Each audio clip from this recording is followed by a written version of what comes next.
स्तरीय पंचायत चुनाव को जल्द करवाने और सरकार द्वारा पुराने सरपंच को फिर से आदेश देने के विरोध को लेकर आज सभी नए उम्मीदवार जैसे पंच, सरपंच, जनपद सदस्य उम्मीदवार, जिला पंचायत सदस्य उम्मीदवार सभी ने मिलकर ग्राम पंचायत नौगावा में हिंगलाज माता मंदिर पर बैठक रखी, जिसमें सभी नए उम्मीदवारों ने कहा त्रिस्तरीय पंचायत चुनाव 2014 में हुए थे। अब तक 8 वर्ष होने के बाद भी मध्य प्रदेश सरकार चुनाव नहीं करा रही है। सरकार लोकसभा और विधानसभा का चुनाव करा लेती है लेकिन पंचायत चुनाव नहीं करा रही है और जीते हुए प्रत्याशियों को चार्ज वापस दे दिया गया। उनके कार्यकाल के 8 वर्ष होने आ गए लेकिन गांव का विकास जैसा था वैसा का वैसा जैसे पहले था। 2 बार चुनाव की घोषणा कर दी, अब की बार तो चुनाव चिन्ह भी दे दिए गए और आदर्श आचार संहिता भी लागू कर दी गई, लेकिन फिर भी सरकार चुनाव नहीं करा पाई और त्रिस्तरीय पंचायत चुनाव निरस्त कर दिए गए। हम सभी नए प्रत्याशियों की यही मांग है कि सरकार जल्द से जल्द या तो चुनाव कराए या फिर उन पुराने सभी जनप्रतिनिधियों को जो चार्ज दिया है वे सरकार उनसे वापस लेकर किसी वरिष्ठ कर्मचारी या नोडल अधिकारी या सचिव, सहायक सचिव को दे दिया जाए ताकि गांव का विकास हो सके। बैठक में विशेष चर्चा हुई जिसमें आगामी 21 जनवरी के दिन नई मंडी थांदला में सभी त्रिस्तरीय पंचायत चुनाव के उम्मीदवार बैठक में शामिल होंगे। वहां से पूरी रूपरेखा तैयार होगी। प्रत्याशी गणों ने यह भी कहा कि हम किसी एक पार्टी या पॉलिटिक्स के माध्यम से नहीं, हम सर्व नए प्रत्याशियों के साथ मिलकर हमारा अधिकार मांगेंगे। जिला प्रशासन को ज्ञापन देकर सरकार को अवगत कराएंगे। कोरोना गाइडलाइन को ध्यान में रखते हुए बैठक में सभी नए प्रत्याशी जिसमें अनिल सोलंकी, अखिलेश रावत, गोपाल डामोर,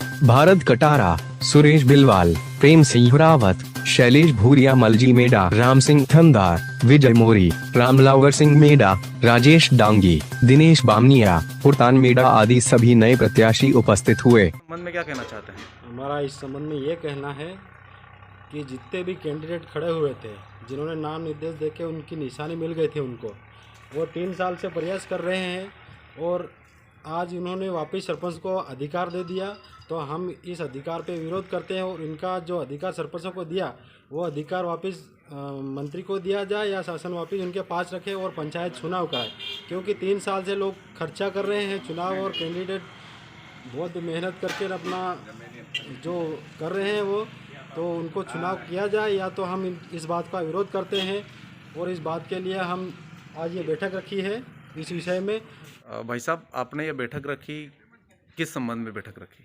ये आज हम थानला विकासखंड के तमाम जो पंचायती चुनाव के लिए जो नए कैंडिडेट खड़े होने वाले थे, उन्होंने मिलके आज ये डिसीजन लिया है कि मतलब जो शासन का जो वित्तीय अधिकार है जो पूर्व सरपंचों को दे दिया गया है, तो हम नए कैंडिडेट उस चीज़ का विरोध करते हैं। हम चाहते हैं या तो चुनाव हो जाए या शासन के जो वित्तीय अधिकार है वो पंचायतों के सचिवों के पास रहे, अन्यथा पंचायतों में विवादों की स्थिति हो सकती है। हम समस्त प्रत्याशी जो नए प्रत्याशी हैं, सरपंच हो, पंच हो, वार्ड जनपद सदस्य, सभी से अनुरोध करते हैं कि 21 तारीख को जो हमने बैठक रखी है उसमें सभी अपनी भागीदारी दें और इस बैठक में निर्णय लिया जाएगा आगे हमको क्या करना है। बैठक कहाँ रखी जाएगी? बैठक थानला नई मंडी में रखी जाएगी। 21 तारीख को सुबह 10 बजे बैठक है। हम सभी से आह्वान करते हैं कि ज़्यादा से ज़्यादा संख्या में सभी उम्मीदवार आके अपनी भागीदारी दें उसमें। कोरोना की गाइडलाइन के अनुसार? हाँ, कोरोना की गाइडलाइन के अनुसार ही बैठक रहेगी। जो 3 गज दूरी है उसको हम ध्यान में रखते हुए सरकार के नियम का पालन करते हुए हम ये बैठक आयोजित करेंगे। 7 वर्ष हो गए उन सरपंचों ने के पास जो चार्ज है होने के बाद उन्होंने गांव में कुछ विकास ही नहीं किया, लेकिन फिर भी सरकार ने उनको आदेश फिर दे दिया। 7 साल में और क्या कमी रह गई थी? हमारा यूँ कहना है कि आप जैसे बहुत सारे नगर निगम, नगर पालिकाएँ हैं, उसमें प्रशासनिक अधिकारी वहाँ पे बैठे हुए, तो पंचायत में पंचायत चलाने वाले कोई अधिकारी नहीं है क्या? पंचायत में कोई अधिकारी भी पंचायत को चला सकता है? वापस वित्तीय अधिकार देने से एक बार लो एक बार वापस दो, ये कौन क्या तरीका हो रहा है? ये हमें इसके हम खिलाफ हैं और पुरजोर विरोध करेंगे इसका। आप अगर आपकी मांगे पूरी नहीं की जाती तो आप क्या करोगे आगे? हम संगठन बनाएंगे, संगठन के हिसाब से आगे की रूपरेखा तय करेंगे। उसके बाद में 21 तारीख को हमारा एक सम्मेलन होने जा रहा है थानला, मेघनगर और पेटलावत। सभी हर गांव से जो चुनाव लड़ने वाले अभ्यर्थी हैं वो हर पंचायत में दो दो तो मिल ही जाएंगे, उनको सबको एक संगठन बनाएंगे और उनकी आवाज़ को बुलंद करेंगे। अपने आसपास